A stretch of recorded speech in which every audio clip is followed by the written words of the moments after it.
pursue my vision and my priorities. So what do I want to do in terms of vision and priorities and policies if you give me the opportunity by the grace of God to become President of the Republic of Ghana?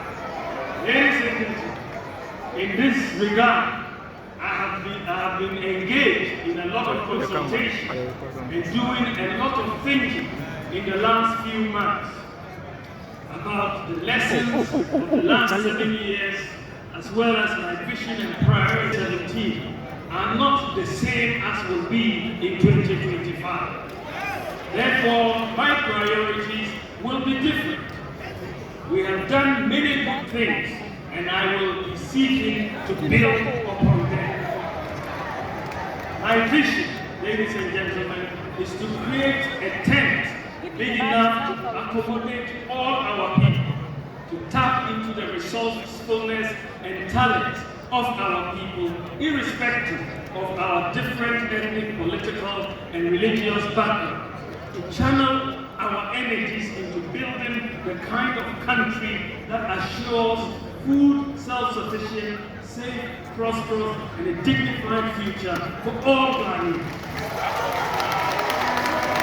And for Ghana to participate fully in the fourth industrial revolution using systems and data.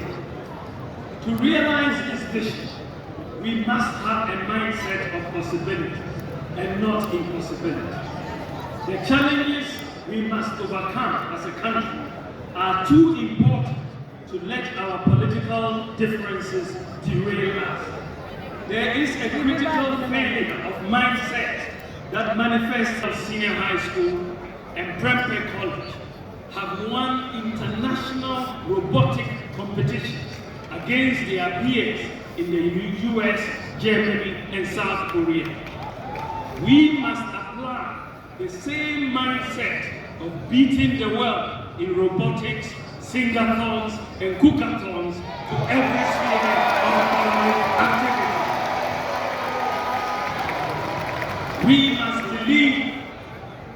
We must believe that it is possible. This must be inculcated in our children from home and in school. This is why we are going to introduce a growth mindset curriculum in our schools to help students build critical skills such as problem solving, risk taking, opportunity spotting, and design thinking. Ladies and gentlemen, in the area of macroeconomic stability, a major goal of my government would be to attain and sustain macroeconomic stability with low inflation, low interest rates, exchange rate stability, and low budget deficits. In terms of prudently managing our expenditures, to reduce the budget deficit and interest rates, my government will enhance fiscal discipline through an independent Fiscal Responsibility Council enshrined in the Fiscal Responsibility Act 2018, Act 982. The Fiscal Responsibility Act will also be amended to add a fiscal rule that requires that budgeted expenditure in any year does not exceed 105% of the previous year's tax revenue. This will prevent the experience of budgetary expenditures based on optimistic revenue forecasts, which many a time do not materialize. Ladies and gentlemen, furthermore, my government will reduce the fiscal burden on government by leveraging the private sector. Under the two-term administration of my boss, His Excellency Nana Addo Akufo-Addo's government, we have put in place many social safety nets like free SHS, free TVET, and so on. With all these social safety nets in place, my government will now focus on jobs and wealth creation by the private sector for all Ghanaians. My administration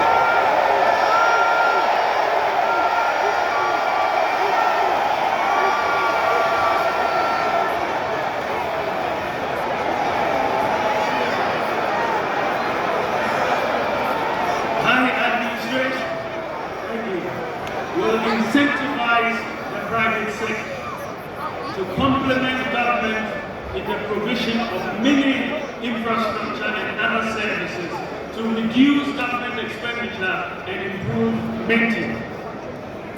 The private sector will be encouraged to build roads, schools, hostels, and houses for government to rent or lease to hold.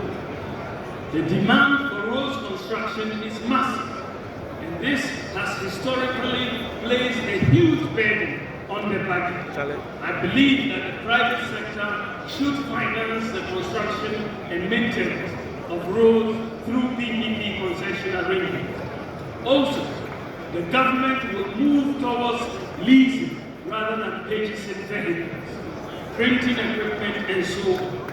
The private sector will have the responsibility for maintaining the vehicles and the equipment. With this approach, government can save very significant outright cash out expenditure annually from various items across different ministries, departments, and agencies. This policy will energize the private sector and create many jobs. Enhancing the role of the private sector, along with fiscal and administrative decentralization, improving our systems and the way our institutions function, will lead to greater efficiency, cutting waste and ensuring value for money in procurement. The move towards private sector provision of many public services would create the fiscal space of at least 3% of GDP annually. This represents a major paradigm shift. Additionally, an efficient system of government will require even fewer ministers. I will have, therefore, no more than 50 ministers and deputy ministers. Ladies and gentlemen, I want to talk about our tax system. To increase government tax revenue, we have to reform and refocus the Ghana Revenue Authority towards broadening the tax base. Unfortunately, the pressure that is placed on GRA staff to collect revenues makes them focus on existing taxpayers. Sometimes they even have to go and sit in people's shops to monitor sales, a process known as invigilation. In fact, many businesses feel harassed by this process and the constant audits of their operations. So this has to stop. We must strike the right balance between collecting revenue and allowing businesses to thrive. Our job is to protect the productive forces. The World Bank has estimated that revenues amounting to 13% of GDP, that is $24 billion in 2023, are not collected because people are outside the tax net. Even collecting half or a quarter of this annually will be a game changer for our public finance. To do this, we need to inculcate and enforce a culture of people filing their tax returns. Incentives must be provided to encourage people to file their tax returns, even if they will pay zero taxes. We need a fresh start. The current tax regime has been with us since independence, and it has failed us. Many people do not pay taxes, including property taxes. Too much discretion results in corruption. We want a tax regime that is easy to understand, easy to comply with, and easy to enforce, and that is not subject to so much discretion. Many individuals and businesses find our tax system cumbersome and confusing. My administration will introduce a very simple, citizen and business-friendly flat tax regime. Threshold to set for to protect the poor.